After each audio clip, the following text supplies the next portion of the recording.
माँ तू सबसे प्यारी है, माँ तू जग में न्यारी है। माँ तू सबसे प्यारी है, माँ तू जग में न्यारी है।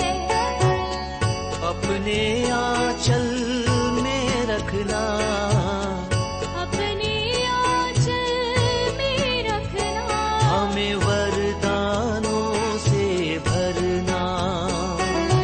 माँ तू सबसे प्यारी है, माँ तू जग में न्यारी है। माँ तू सबसे प्यारी है, माँ तू जग में न्यारी है। पिता, पुत्र और पवित्र आत्मा के नाम पर आमीन। आप सबों को जय यीशु। आगमन काल के मनन चिंतन में आज हम लोग लूकस के सुसमाचार अध्याय 2 वाक्य 8 और 9 पर मनन चिंतन करेंगे। Luke chapter 2 verse 8 and 9। उस प्रांत में चरवाहे खेतों में रहा करते थे। वे रात को अपने झुंड पर पहरा देते थे। प्रभु का दूत उसके पास आकर खड़े हो गए। ईश्वर की महिमा उनके चारों ओर चमक उठी।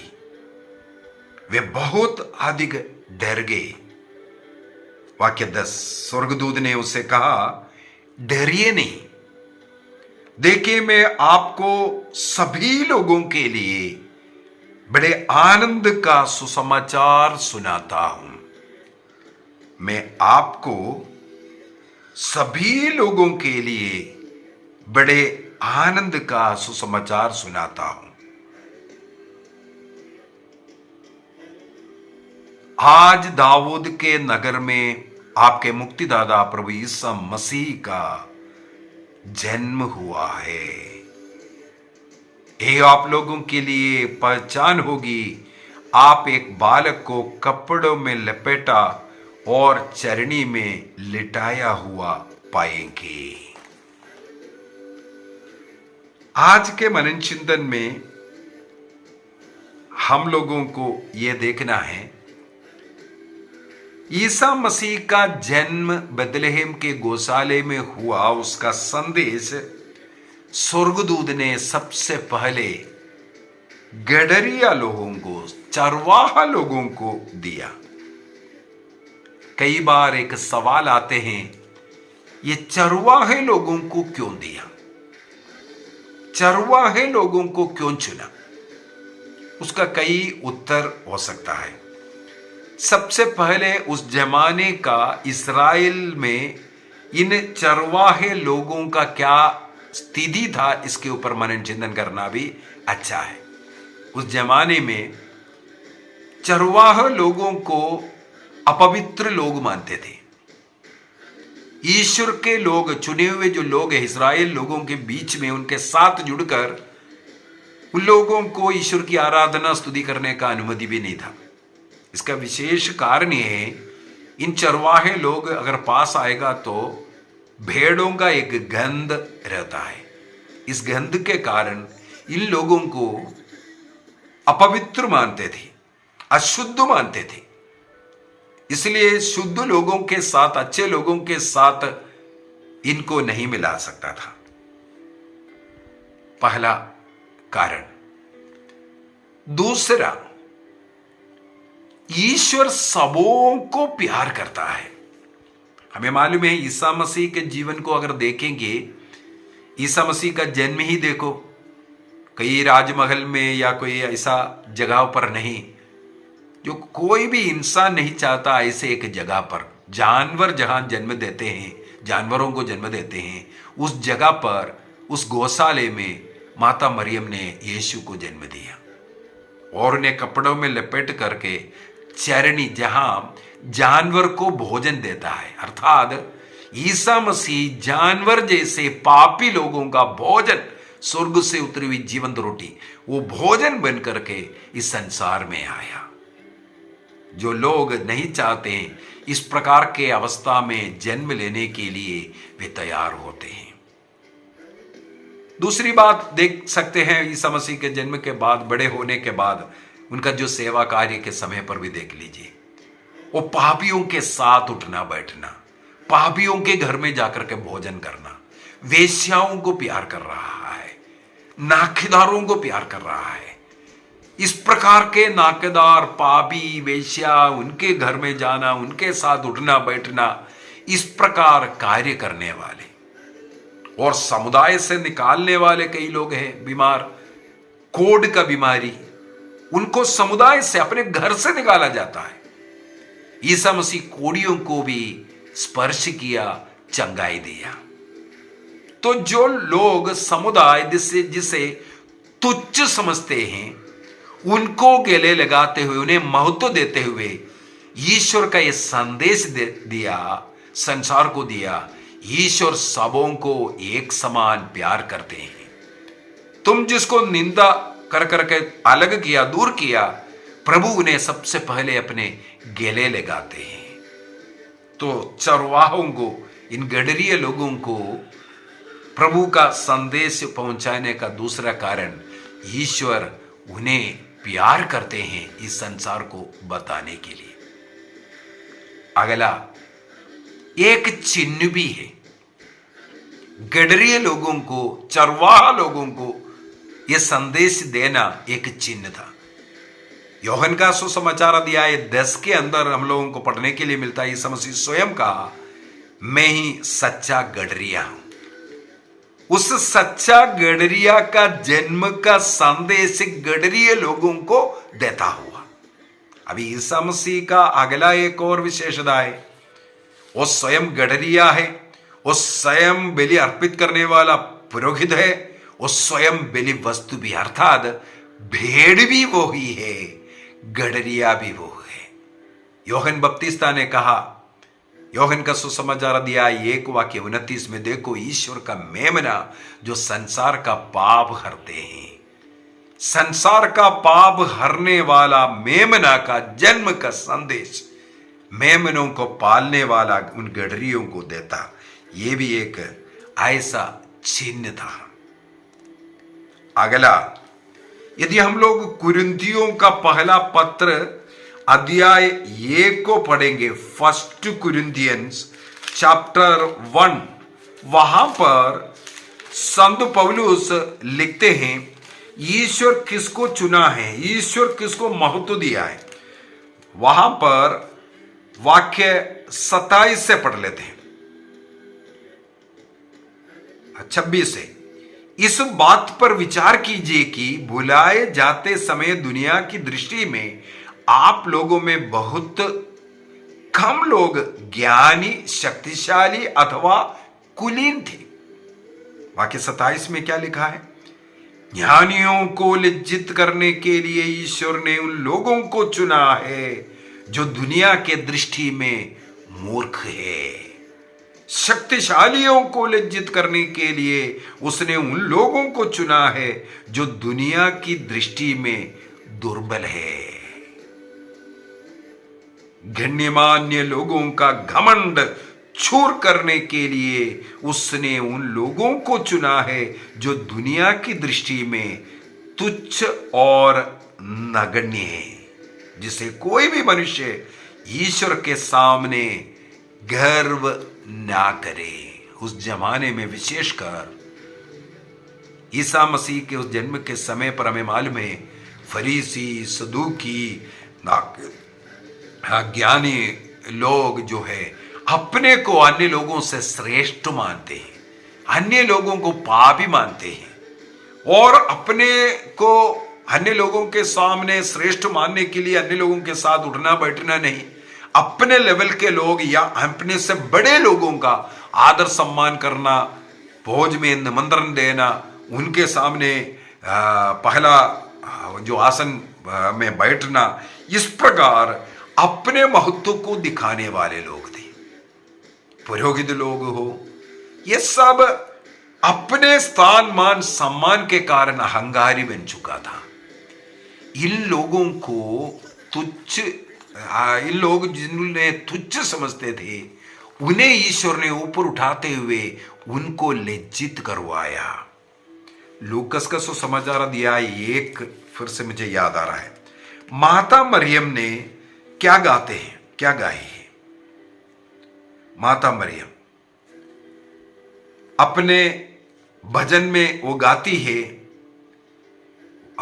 लूक चैप्टर 1 वाक्य 52 और 53 पढ़ते हैं। लूकस का सुसमाचार अध्याय 1 वाक्य 52 और 53, 52 एंड 53। उसने शक्तिशालियों को उनके आसनों से गिरा दिया और दीनों को महान बना दिया है। उसने दरिद्रों को संपन्न किया और धनियों को खाली हाथ लौटा दिया। इब्राहिम और उनके वंश के प्रति अपने चिरस्थायी दया को स्मरण कर उसने हमारे पूर्वजों के प्रति अपनी प्रतिज्ञा के अनुसार अपने दास इस्राएल की सुध ली है। हम लोग फिलिपियों का पत्र अध्याय 2, फिलिपियों का पत्र, फिलिपियंस चैप्टर 2, वहां पर पढ़ते हैं ईसा मसीह के विषय में। अध्याय 2 वाक्य 6 से आगे। वास्तव में ईसा मसीह ईश्वर के बराबरी कर सकता था, फिर भी उन्होंने दास का रूप धारण कर तथा मनुष्यों के समान बनकर अपने को दीनहीन बनाया। ईसा मसीह स्वयं अपने को दीनहीन बनाया।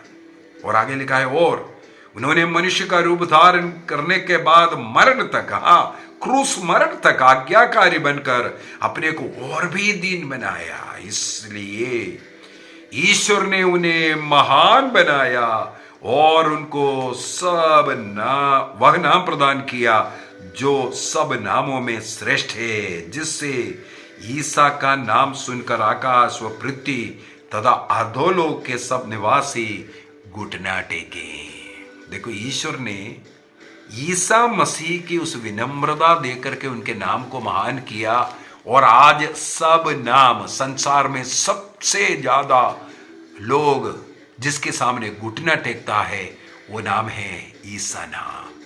संसार में सबसे ज्यादा लोग जिसकी आराधना पूजा करते, जिसके सामने दंडवत करते हैं, वो नाम है ईसा नाम।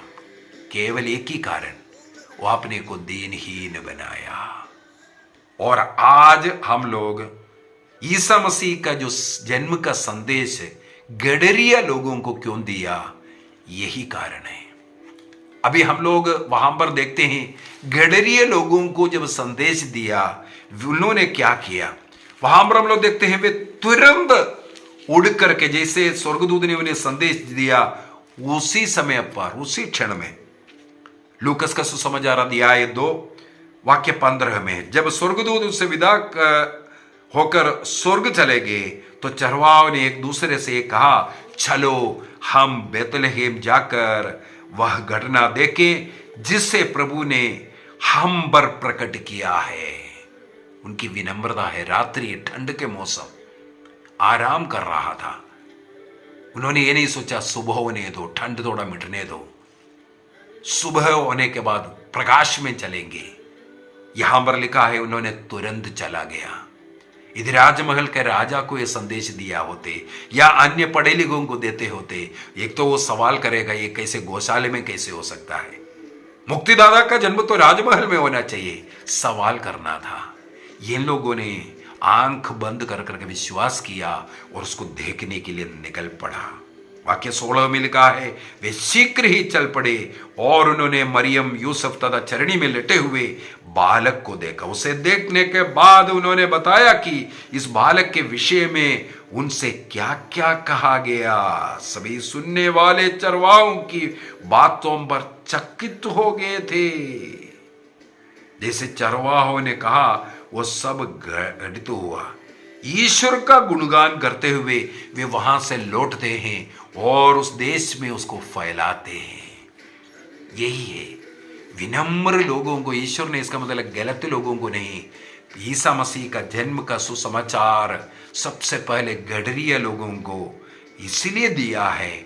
उन चरवाहा लोग उसमें विश्वास करेगा, उस समय पर जाकर के उसको देखेगा और उसका साक्षी बन करके निकल पड़ेगा। हम लोगों को भी ऐसा दायित्व मिला है। जो बपतिस्मा प्राप्त हर एक व्यक्ति अपना जीवन की उदाहरण अन्य लोगों को देना चाहिए। ये हर एक क्रिस्तीय का धर्म है। हर एक क्रिस्तीय अपने आप में जो बपतिस्मा लिया है, इसका मतलब आप एक सुसमाचार का प्रचारक बना। बाइबल लेकर के कहीं खड़े होकर के घोषणा करने की जरूरत नहीं। चर्च यही सिखाता है, आप एक क्रिस्ती, आपके अंदर, आप में, आपके बातचीत में, आपके व्यवहार में आप मसीह को अन्य लोगों को दिखाइए। आपके पारिवारिक जीवन में अन्य लोगों को मसीह दिखना चाहिए। मेरे अंदर मसीह यदि नहीं दिखता, ये अधिकार है मुझे ये कोशिश करना है मसीह के जैसे रहना, मसीह को धारण करना, मसीह का मनोभाव, मसीह जैसे विनम्र जीवन जीना, भक्ति का, पवित्रता का जीवन जीना। मसीह को अपने जीवन के उदाहरण के द्वारा हमें अन्य लोगों को देना है। गडरिये लोगों को इसलिए भी संदेश सुनाया गया। वे लोग एक कार्य करेगा, ईश्वर को मालूम था, सवाल क्वेश्चन नहीं करेगा। आज पढ़े लिखे लोग, अच्छे बुद्धिशाली लोग, जिसके पास थियोलॉजी है, फिलोसफी है, जो पुरोहित बना है, ऐसे लोग क्वेश्चन मार्क डाल करके खड़े रहता है। प्रभु का प्रचार करने में, विश्वास के साथ घोषणा करने में ये हिचकिचाता है, क्योंकि उनके बुद्धि में सवाल है। अगर वो किसी के लिए चंगाई के लिए प्रार्थना करेगा तो चंगाई प्राप्त करेगा कि नहीं, ये डाउट लगता है, क्योंकि उनका बुद्धि, उनका ज्ञान वो उनको बता करके नहीं देता है। विश्वास का एक कमी उनमें दिखता है, इसलिए विश्वासी कमजोर लोगों को प्रभु ने चुना। मुझे याद आ रहा है 2010 अप्रैल 26 तारीख को रायगढ़ रेलवे स्टेशन में जब मेरा ट्रेन एक्सीडेंट हुआ, ट्रेन से मैं नीचे गिरा, ट्रेन पूरा मेरे ऊपर से निकला था। मैंने गवाही हमारे चैनल में डाला हुआ है। वहां पर मुझे उस पटरी से लुहलुहा नपाइस पड़ा हुआ मुझे उठाने के लिए कोई बड़े पढ़े लिखे लोग नहीं आए। वहां के बिल्कुल गरीब लोग, जिसके पास जो छोटा मोटा जो कपड़ा था वो सब मेरे शरीर में, मेरे पैरों में बांध रहा है। जो अच्छे पैसे कमाने वाले पढ़े लिखे अनेकों लोग, दर्शक जरूर बना था, लेकिन मुझे उठाने में, मुझे अस्पताल पहुंचाने में मेरे जान बच करके आज मैं प्रभु का अगर सेवा कर रहा है, इसका मात्र श्रेय है उस रायगढ़ स्टेशन में उस समय का जो गरीब लोग जिन्होंने उठाया। प्रभु ने मुझे उन लोगों के सामने गिराया। उन लोग उठाने के लिए तैयार है। प्रभु ने ईसा मसीह का जन्म का संदेश इसीलिए चरवाहों को दिया, वो विनम्रता के साथ उसको घोषणा करेगा। उन्होंने वो पूरा किया। हम लोग ये पढ़ते हैं, उनको प्यार, उनको आनंद, खुशी मिला यीशु का, मुक्तिदाता का दर्शन करने का। उस खुशी जा करके वो उसका घोषणा किया। उन्होंने ये नहीं सोचा अरे गौशाले में पड़ा कोई गरीब का बच्चा होगा, या ये गौशाले में पड़ा हुआ है कोई ऐसा भिखारी का बच्चा होगा। बुद्धिमानी लोग यही सोचना था। उस बच्चे के पास जाने, वहां दंडवत करने में भी वो अपना बुद्धि के अनुसार वो मानेंगे नहीं। ईश्वर ने गडरिये लोगों को इसलिए चुना। आइए हम अपने मन में एक निर्णय करें, इन चरवाहा लोगों के समान हम भी अपने को विनम्र बनाएंगे, अपने को दीनहीन बनाएंगे, प्रभु के योग्य जीवन जिएंगे, अपने जीवन का उदाहरण अन्य लोगों के लिए देंगे, अपने परिवार का जीवन, अपने वैवाहिक जीवन, अपने परिवार को, अपने जीवन को, व्यक्तिगत जीवन को ईसा मसीह को देने के लिए इस्तेमाल करेंगे। सत्य क्रिस्तीय के रूप में ईमानदारी का जीवन जिएंगे। मेरा जीवन सुसमाचार का घोषणा होगा। उदाहरण जीवन के द्वारा कैसे क्षमा करते, कैसे प्यार करते, कैसे मदद करते, यीशु का उस स्वभाव को प्रकट करने का निर्णय करें। पिता, पुत्र और पवित्र आत्मा के नाम पर आमीन। आप सबों को जय यीशु।